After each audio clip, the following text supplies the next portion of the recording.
My mother spent the last 10 years of her life afraid of a sound she could never describe to me.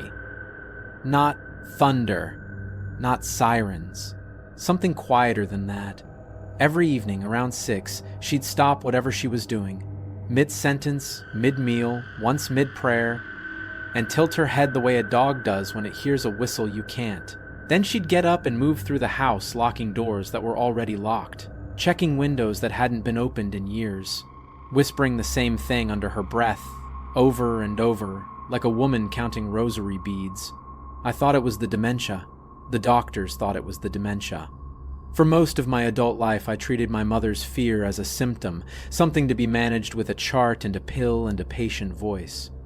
It took me a town called Weir to understand that my mother was the sanest person I have ever known, and that the thing she'd been locking her doors against every dusk for as long as I'd been alive, the thing she'd fled halfway across the country to escape, had known my name before I was ever born. I'm going to tell you what happened there. I need someone to know, in case I stop being able to say it. Because it's getting close to 6 now, as I write this, and I can feel the light starting to go, and I don't know how many more evenings I'm going to be able to keep my hands still. Let me start where it started for me, which is with money and with grief, because those two things put me in that town as surely as if someone had reached into my life and steered me there. Which, I know now, is exactly what happened. My name is Nadia. I'm a pharmacist. Not the kind with a career and a corner office, the kind who takes relief contracts, filling in at rural pharmacies when the regular one gets sick or goes on leave. It's lonely work and it doesn't pay well. And I chose it on purpose, because after my mother died, I couldn't stand to be anywhere long enough for people to start asking me how I was doing. She died in March. I want to tell you how, because it matters, though I didn't know how much it mattered until later. My mother had been in a care facility for the last 2 years, once the locking and the counting got to be more than I could handle alone. It was a good place, kind staff. And still, one evening in early spring, she got out. Nobody saw her go. One of the aides swore the door had been locked. They found her the next morning at the edge of the property, past the tree line, in a drainage ditch, and the official cause was exposure and a fall, an old woman who'd wandered in her confusion and gotten lost in the dark. Here's the part I couldn't forgive myself for. I was supposed to visit that evening. I'd promised her I would. And I was tired, and it had been a long week, and I told myself she wouldn't remember whether I came or not. That was the ugly little lie I used, and I stayed home. If I'd been there at 6, when the fear came for her, I'd have been sitting with her, holding her hands the way I sometimes did to keep her from getting up. I'd have kept her in. Instead, she walked out into the dusk, and something took her. And for a year, I called it something * guilt. Asterisk because I didn't yet have the right name for it. 4 months later, an email came in from the relief agency. A 2-week contract, a town called Weir, 2 hours inland. The pay was nearly double the usual rate. The listing said the regular pharmacist, a Dr. Fay, needed hip surgery, and the town was too remote to attract cover, hence the money. I remember looking at that number and feeling the first thing close to relief I'd felt in months. I told myself I'd gotten lucky. That was the second ugly lie. There was no luck in it. That contract had been baited and set and cast out into exactly the region I was working, through exactly the agency I used, at exactly the moment in my life when I was too tired and too broken to ask why a dying town would pay double for a stranger. I took it the same day. My mother, if she'd been alive and lucid, would have gotten up from her chair and locked every door in the house. Weir was smaller than the listing made it sound. 1 main street, a church with a green metal roof going to rust, a grocery, a pharmacy, a shuttered bank, and houses fanning back into dense pine on 3 sides, with the 4th side open to a long road running north into more trees. The kind of town where the arrival of an unfamiliar car is an event, and where the people who came out to look at mine did it without smiling. Dr. Fay met me at the pharmacy. He was older than I'd pictured, 70 at least. with soft hands and a soft voice, and eyes that moved over my face when we shook hands in a way I found strange at the time and understand completely now. He was reading me, comparing me to something. I know that now because at one point he said, almost to himself, "You have her chin." And when I asked Asterisk who's Asterisk, he blinked and said, "No one. Sorry. You remind me of somebody." He walked me through the pharmacy in 40 minutes. The register, the safe, the log.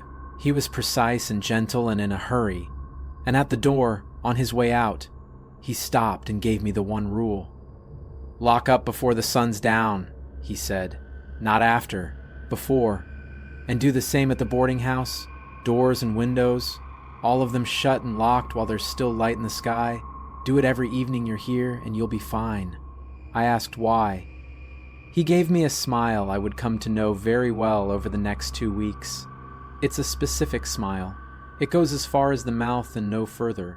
Behind it, a door closes. "It's just our way here," he said. "You'll pick up the rhythm." And he left, and I stood in that empty pharmacy with the words asterisk come in before the light goes asterisk rising up in me unbidden, in my mother's voice, and I told myself it was a coincidence. It was not a coincidence. But I want you to notice how easy it is, when you're grieving and alone and grateful for a bit of money, to talk yourself out of the first warning. That's the whole machine right there. That's how a town like Weir stays fed. I learned the rhythm without anyone teaching it to me. By the end of the first day, I'd seen it for myself. At around 5:45, the town changed. Not with panic. That would almost have been better. It changed the way a room changes when someone important walks in and everyone straightens up without meaning to. The grocery pulled its shutter down early. A man across the street who'd been fixing his fence stopped, gathered his tools with a kind of quiet efficiency, and went inside. And then the doors began. Up and down the street, a scattered run of clicks and bolts and thunks, close together, like the last of the applause after a show, dying out one clap at a time. By the time the sun touched the tops of the pines, Weir looked abandoned, curtains drawn in every window. And here's the detail that lodged in me that first night and never came out. The porch lights were off, all of them. If you were afraid of the dark, you'd leave a light on. Weir went dark on purpose. Whatever they were locking out, they didn't want it to see them, and light is how you get seen. I locked the pharmacy at 6:10 because Dr. Fay had asked me to. Then I walked to the boarding house through streets so silent I could hear my own footsteps, and I let myself into my room and drew the curtains and sat on the edge of the bed feeling like the last person awake in the world.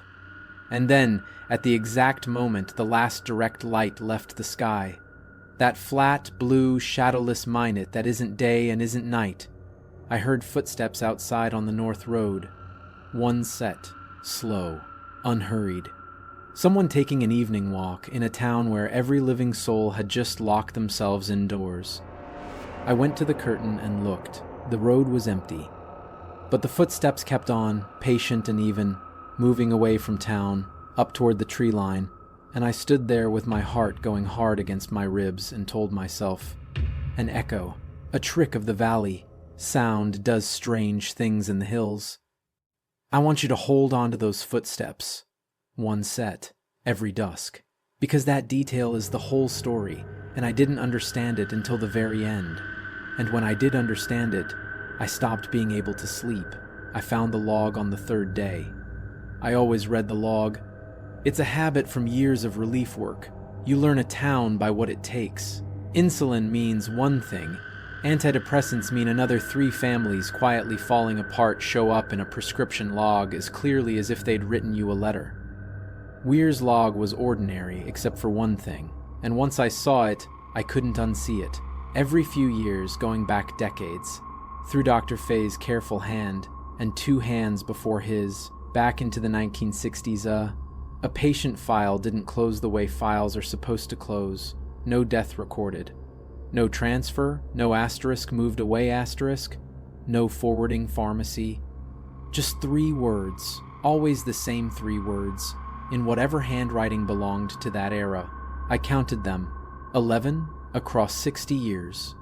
11 people whose entire medical history simply stopped mid-life with a note that they had left at dusk, as if that were a diagnosis. As if it were the most natural ending in the world. The most recent was 3 years ago. A woman named Eleanor Price. Her file was thick. She'd been irregular blood pressure, thyroid, a knee that gave her trouble.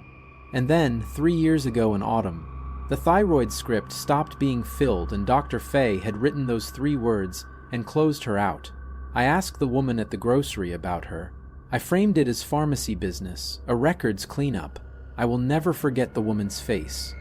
It didn't go frightened. It went asterisk, careful asterisk. That same closing door look Fay had given me. Eleanor left, she said. A while back now.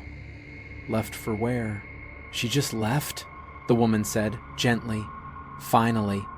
At dusk. And then she smiled that mouth-only smile and asked if I'd found everything I needed, and I understood the conversation was over, and that it had been over before it started. That was every conversation I tried to have in Weir about the 11. Asterisk they left. At dusk. Asterisk no grief. No mystery in their voices. Which was the strangest part. When a person actually vanishes, people say asterisk we don't know what happened to her. Asterisk the people of Weir never said that. They knew exactly what had happened. They just wouldn't say it to me. They said it the way you'd talk about a season ending. A thing that happens. A thing everyone understands and no one discusses. That's when I met Marin, and Marin is the reason I'm telling you any of this, because Marin is the only person in Weir who ever treated me like a human being, instead of a debt about to be paid. She was 19, worked the register at the grocery in the afternoons, and she was the only one in town who looked me in the eye. The first time I came in, she rang me up and said, out of nowhere, quiet, not looking up from the till, "You should ask the agency to end your contract early. Tell them you're sick. They'll believe you." I laughed, because I thought she was joking. She wasn't. Her hands had gone still on the counter and she was staring at them. "Why would I do that?" I said. "Because it's a good town in the daytime," she said. "And you seem nice. And I'd rather you didn't stay for the part that isn't the daytime." Then a customer came in and her face closed up like everyone else's, and she rang up my things and said nothing more. Over the next few days, I kept finding reasons to go into that grocery, and slowly, in pieces, between customers, Marin let me a little closer than the rest of the town ever would. I learned that her mother was dead, and her father drank. I learned that she wanted to leave Weir and never had, and that something about not leaving sat on her like a physical weight.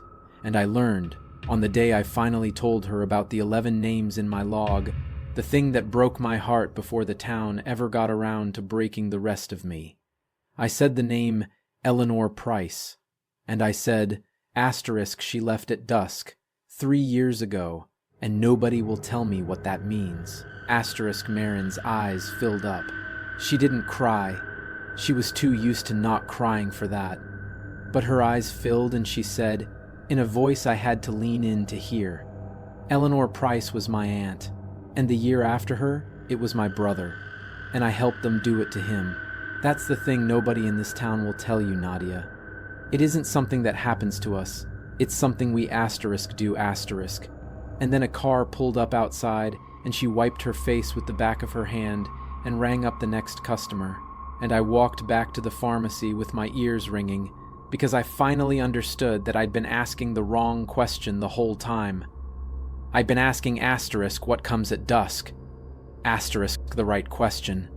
The one that would take everything from me.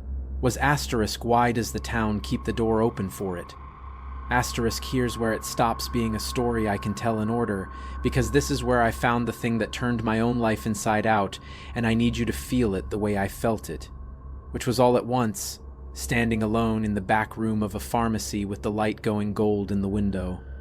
I'd been looking for Eleanor Price's original intake file, the old paper records, before Faye computerized. They were in a cabinet in the back, decades of them, and I was going through the P's when the cabinet's bottom drawer stuck, and I got down on my knees to work it loose, and it came open with a jolt and spilled a folder of loose photographs across the floor. Town records. Old ones. Weir's history. The kind of thing a town doctor accumulates because he's the closest thing to a keeper of memory that a place like that has. Group photographs. School classes. A church picnic. Faces I half recognized as the older versions of people I'd been selling aspirin to all week. I was gathering them up, not really looking, until one of them stopped my hands. A school photo, maybe 1960-something, judging by the clothes. 2 rows of children on the church steps. And in the second row, third from the left, was a girl of about 10 with a serious face and dark hair and a chin I had seen every day of my life in the mirror. It was my mother. I knew it the way you know your own name. I turned the photo over with hands that had gone numb, and on the back in faded pencil in some long-dead teacher's hand were the names. Second row, third from the left. My mother's name was Ruth. Ruth * Ellery *, but Ellery was my father's name, her married name. I had never once, in my whole life, heard her maiden name. She would never speak of where she'd grown up. When I was a child and asked about her family, her town, her parents, she'd get a look on her face like a window being shut and change the subject, and I'd learned not to ask. I thought it was some ordinary family pain, some estrangement, the kind everyone's got. My mother was born in Weir. She'd grown up in this town. She had fled it. I understood now. Fled it far enough and completely enough that in 50 years of my life, she never let its name pass her lips. She had carried its one rule across an entire country and into her own home and locked her doors against it every dusk until the day she died, and I had watched her do it and called it a disease. And Dr. Fay had looked at my face on the first day and said, * you have her chin. * he'd known. From the moment I walked in, he'd known exactly whose daughter I was. The contract that came to me by such lucky chance hadn't come by chance at all. They'd cast a line for a specific fish.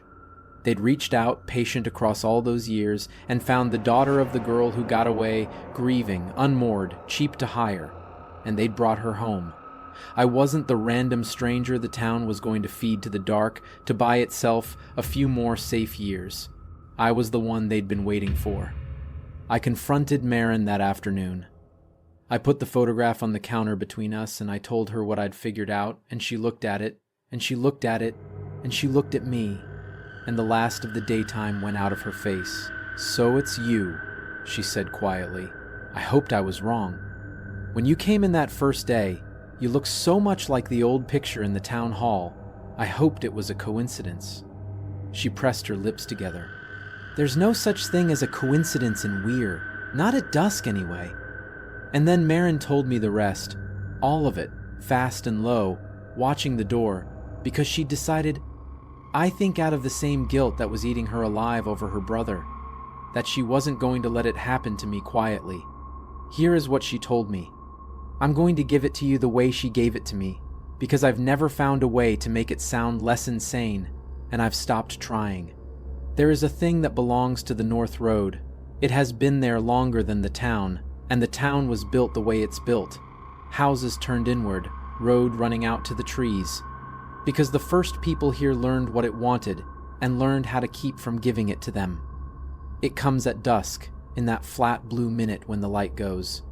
It walks the road. It looks for a way in. And what it's looking for isn't a door left unlocked, exactly. It's a *threshold*. A person standing at the meeting place of inside and outside. A face at a window at the wrong minute. Someone caught between. If it finds you there, it doesn't hurt you. That's the part that's impossible to explain to anyone who hasn't felt it. It calls you. It puts a longing in you so deep and so sweet that it doesn't feel like fear at all. It feels like being wanted, like being called home by a voice you've missed your whole life. And you go. You walk north, up the road, into the trees, and you don't come back. And the strangest thing is that afterward, the town doesn't grieve, because grief is for things that were taken from you. And everyone in Weir understands that the taken asterisk went. Asterisk, you keep it out by giving it nothing. Locked doors, dark windows, no thresholds. Everyone inside before the light goes. But, and here is the arrangement, the thing the whole town is complicit in, the thing no one would explain to me. You can't keep it out forever with locks alone. The pressure builds. Marin didn't have better words for it than that she said you could feel it building over the years. A wrongness in the evenings. The footsteps on the north road getting louder, more insistent, hungrier. And when it's built too high, the town does the only thing it has ever found that works. It opens a door. On purpose. It gives the thing asterisk someone asterisk, so it will be quiet again for a few more years. And they'd learned, long ago, not to give it their own. They give it strangers. That's what the doubled contract was. That's why the pharmacy needs cover so conveniently, so generously, every few years.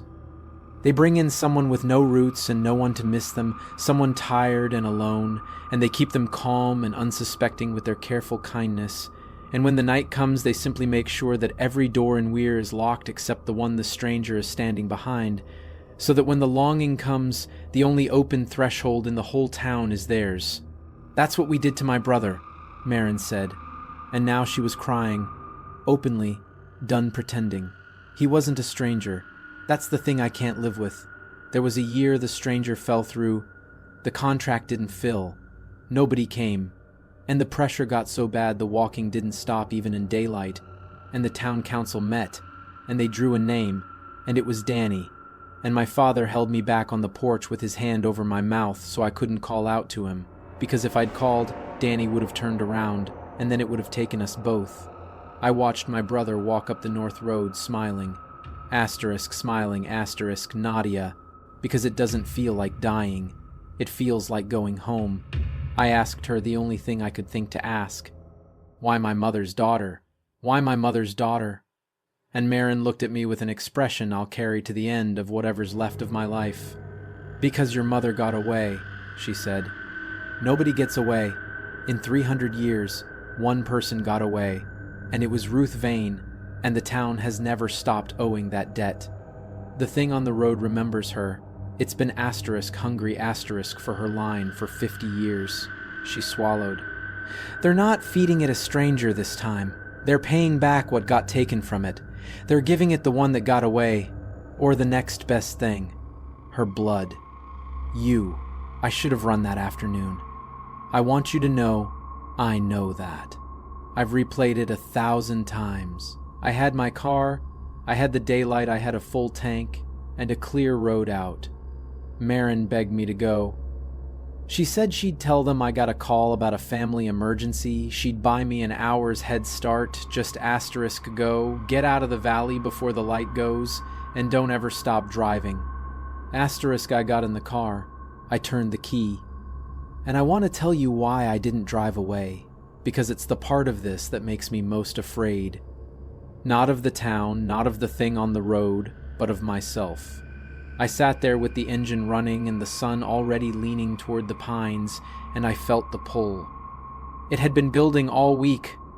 I understand that now. Those evenings I'd caught myself standing at the boarding house's back door with the bolt already thrown, one foot on the step, not remembering how I got there. But that afternoon in the car, with the truth finally laid out in front of me, it came on strong and clear, and it used a voice. It used my mother's voice. Except it wasn't a warning anymore, the way she'd meant it. In the pull, in that longing that rose up through the floor of the car and filled my chest like warm water, it was an asterisk invitation. Asterisk, it was my mother, not afraid, not confused, not lost in a drainage ditch in the cold. My mother whole and young and waiting, up the north road, past the trees, asking me to come in, asking me why I hadn't come the evening she needed me, telling me it wasn't too late, telling me I could still keep my promise. And I understood, sitting in that car, the thing that finally broke me. My mother didn't wander off and die confused. My mother asterisk left at dusk. Asterisk it reached her. Across all those miles, across all those years, across every locked door she ever threw, And one evening in March, when I didn't come, when there was no one holding her hands to keep her in, it finally called her home. And it hadn't finished, because the pull I was feeling wasn't the town's thing reaching for a stranger. It was my mother's voice, and my mother was calling me, and some deep animal part of me that had spent a year drowning in guilt wanted nothing in this world more than to answer. I turned off the engine. God help me.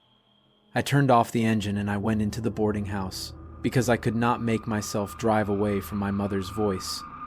I've been in Weir 11 days now. The contract has 3 left. I don't think I'll use them. I've done everything right. Most nights. Locked up before the light. Sat in the center of my room, away from the windows. A chair wedged under the door. Bit the inside of my cheek bloody to keep my hands from the bolt. And every dusk I've heard the footsteps on the north road.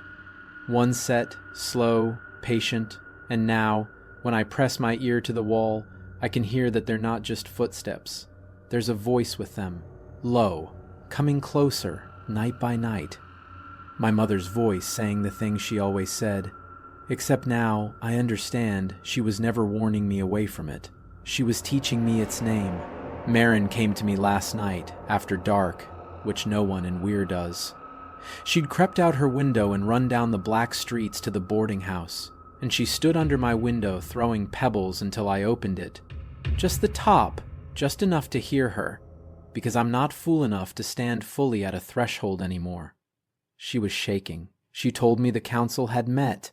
The pressure was too high, the walking hadn't stopped last dusk even after full dark, which had never happened. They weren't going to wait for my contract to end. They were going to do it tonight, tomorrow at the latest. She said the whole town was going to lock every door but mine. She said her father had already been by to check the boarding house's back bolt, to make sure it was the one that would be Asterisk left. Asterisk, come with me, she whispered. Right now, in the dark. It's already out there, but if we stay off the north road, if we go south through the trees, we might, and I realized, standing at that window with the cold night air on my face and my one true friend in this awful place risking herself to save me, that I didn't want to go south. I wanted to go north. I told Marin to go home. I told her she'd already paid whatever she owed her brother twice over, and that she should leave Weir the way my mother did, and never look back, and never let this town make her draw another name. And then I closed the window, gently, so she'd know I meant it, and I watched her run back into the dark crying, and I sat down to write this, because there's something in me that still wants a witness, still wants someone out in the world to know that Weir is real, and that it is still doing this, and that no one there will ever, ever explain it to your face. It's 5:45 now. The light's going. I can hear the doors all up and down the street, the clicks and the bolts, the whole town sealing itself, all except one. The footsteps have started on the north road, slow, patient, and under them, clear as anything, clearer than it's been all week, a voice I have missed every single day for a year saying my name. She sounds so happy. She sounds like she did before she got sick, before the fear, before the locking. She sounds like my mother from when I was small, calling me in from the yard at the end of a long summer day. Asterisk, come in, Nadia. Come in before the light goes. Asterisk, I kept her waiting once. I've spent a year unable to forgive myself for it. I'm not going to keep her waiting again. Dr. Fay returned to Weir the following week, walking a little stiffly on the new hip. He found the pharmacy in good order. The register balanced, the safe locked, the log up to date in a hand that wasn't his. He found no relief pharmacist, but he hadn't expected to.